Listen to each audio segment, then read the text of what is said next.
আসসালামু আলাইকুম দর্শক, নির্দ্বিধায় নিশ্চিতভাবে বলা যেতে পারে ভয়ঙ্কর এক রক্তপাতের দিকে এগোচ্ছে দেশ।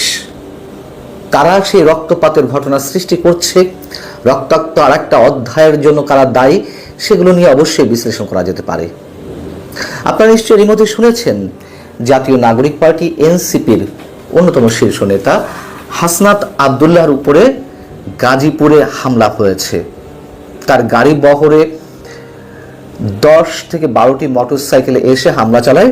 তিনিও খানিকটা আহত হয়েছেন এবং হামলা করার পরপরও যখন গাড়ি দ্রুত বেগে যাচ্ছিল তার পেছন পেছন একদল দুর্বৃত্ত তাড়া করে, এটা সেখানকার প্রত্যক্ষদর্শীরা জানিয়েছেন। এবং এই ঘটনার পরপরই তার যারা সহযোদ্ধা আব্দুল হান্নান মাসুদ কিংবা সার্জিস আলমরা ফেসবুকে রীতিমতো উত্তেজনাকর পোস্ট দিয়েছেন, তারা সেখানে রুখে দাঁড়ানোর কথা বলেছেন এবং তাদেরকে এই কথাও বলতে শোনা গেছে অনেকের মুখে যে আজ রাতের মধ্যেই এই হামলাকারীদের না ধরা হলে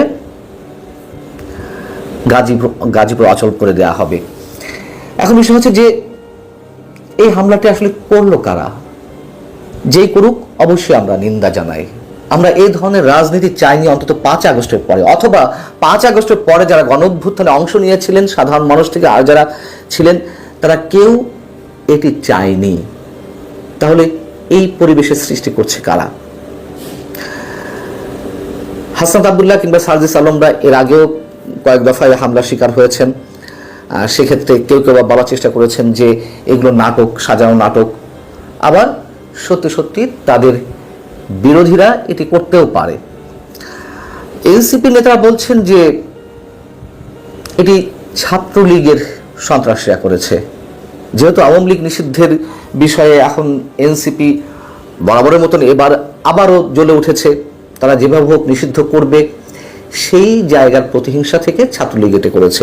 আচ্ছা, ছাত্রলীগ কি শুধু এটা করতে পারে বা আওয়ামী লীগ করতে পারে? আমরা তো দেখছি করতে পারে না, আমি সে কথা বলছি না, কিন্তু আমরা তো ছাত্র দলের সঙ্গেও এনসিপি নেতাদের সংঘর্ষের বিষয়গুলো আমরা দেখছি।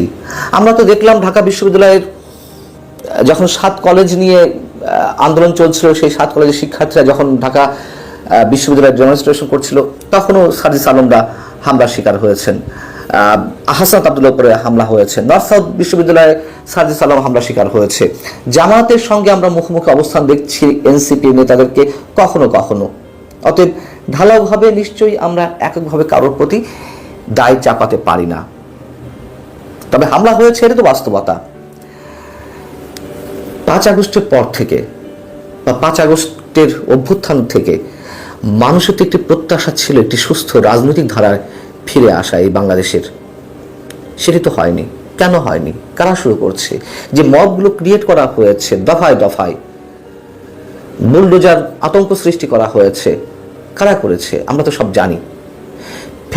ফ্যাসিবাদ বলে দিনের পর দিন যে উত্তেজনা সৃষ্টি করা হচ্ছে, প্রতিহিংসার রাজনীতি ভয়ঙ্কর আকারে সৃষ্টি হয়েছে। আওয়ামী লীগ তো প্রতিহিংসা রাজনীতি করেছিল, এটা তো সত্য কথা, কিন্তু তারপর তো মানুষ আর এটি চায়নি। সেই জায়গা থেকে প্রতিহিংসার রাজনীতি আরো বেশি চরমভাবে এই বাংলাদেশে জেঁকে বসেছে। আওয়ামী লীগকে নিষিদ্ধ করতে হবে। আওয়ামী লীগকে নিষিদ্ধ করা কিংবা আওয়ামী লীগ বিরোধিতাই এখন জাতীয় নাগরিক পার্টির একমাত্র পুঁজি। তাদের সামনে অন্য কোনো লক্ষ্য বা আদর্শ নিয়ে এটা স্পষ্টভাবে বলতে চাই। এই যে আওয়ামী লীগকে নিষিদ্ধ করতে হবে তা নিয়ে যেমন একটা উত্তেজনা কাজ করে, আমি সে কথা বাদ দিলাম। নির্বাচন প্রলম্বিত করার জন্য সরকারের পক্ষ থেকে এবং সরকারের কিংস পার্টি, এটা তো এখন ওপেন সিক্রেট, এটা নতুন করে কিছু বলার নাই। এই যে ছাত্র সমন্বয়কদের দল, তারা যে টালবাহানা শুরু করেছে, এই টালবাহানার মধ্য দিয়ে নির্বাচন না করার যে একটা মানসিকতা, তার মধ্য দিয়ে এই বাংলাদেশের রাজনীতির যারা স্টেক হোল্ডার রয়েছেন তারা কি খুব শীঘ্রই মাঠে নামবেন না? অবশ্যই নামবেন। রক্তপাত অনিবার্য। সেই রক্তপাতে আরো কতশো মানুষ বা কজন মানুষের প্রাণহানি ঘটে আমরা জানি না, তবে এ কথা তো সত্য যে অনেক আগে থেকেই আমরা আশঙ্কা করে আসছি নির্বাচন কবে হবে না হবে সেটি ঠিক ঠাউর করে বলতে না পারলেও ভয়ঙ্কর একটা ব্লাড শেডের দিকে বাংলাদেশ এগিয়ে যাচ্ছে। এবং এ কথা তো এখন বলা হচ্ছে যে নির্বাচন প্রলম্বিত করতে, নির্বাচন না দেওয়ার জন্য প্রয়োজনে একটা যুদ্ধের খুব প্রয়োজন, অনেকের যুদ্ধের প্রস্তুতি নেওয়া হচ্ছে।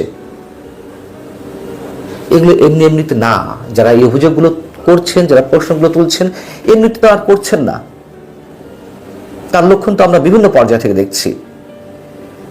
এবং নির্বাচন আগামীতে কবে হয় তার কোনো রোডম্যাপ তো সরকার দিচ্ছে না। একের পর এক নানান ধরনের অস্থিরতা আমাদের সামনে জন্ম দেওয়া হচ্ছে। এবং এই যে আওয়ামী লীগকে নিষিদ্ধ করার কথা বলা হচ্ছে, আওয়ামী লীগ নিষিদ্ধ করবেন, করেন, ভালো কথা, কিন্তু তা করে কি যে টার্গেট নিয়ে এগুলো করা হচ্ছে সেটা সম্ভব? আওয়ামী লীগ বিএনপির রাজনীতি এই বাংলাদেশে নিষিদ্ধ করা বা নির্মূল করা সম্ভব? এত সহজ না। উদাহরণ তো দিই সবসময়, আওয়ামী লীগ বিএনপিকে নির্মূল করতে না চাইলেও একবারে রাজনীতি থেকে বাইরে রাখতে চেয়েছিল, পেরেছে তারা। কত অত্যাচার, নির্যাতন, কারাগার, জেল, জুলুম, হুলিয়া সবকিছু মাথায় নিয়ে তারা তো টিকে আছে বীর দর্পে, বরঞ্চ আগের চেয়ে আরো জনপ্রিয় হয়েছে।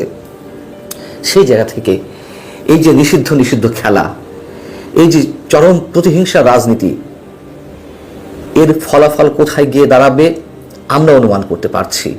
কিন্তু যারা ক্ষমতা লোভী, যাদের সামনে কোনো রাজনৈতিক আদর্শ নেই, সে পুরানো রাজনৈতিক দল হোক কিংবা নতুন রাজনৈতিক দল হোক, তারা বুঝেও সেদিকে তারা কর্ণপাত করে না, চোখে দেয় না। প্রয়োজন তো শুধু ক্ষমতার। অতএব আমরা এইটুকু ভেবে আতঙ্কগ্রস্ত হই যে আগামী যে বাংলাদেশ, যে নতুন বাংলাদেশ বিনির্মাণের স্বপ্ন এই ছাত্র সমন্বয়করা দেখাচ্ছিল, অবশ্যই তাদের প্রতি আমাদের একটা সহানুভূতি ছিল, একটা শ্রদ্ধাবোধ ছিল। এখন সেই শ্রদ্ধাবোধের মাত্রা নিঃসন্দেহে তার যে ব্যারোমিটার ক্রমান্বয়ে তার পারদ নিচের দিকে নামছে। আজকে হাসনাত আব্দুল্লাহদের রক্তক্ষরণ হয়েছে, অনেকেই উত্তেজিত।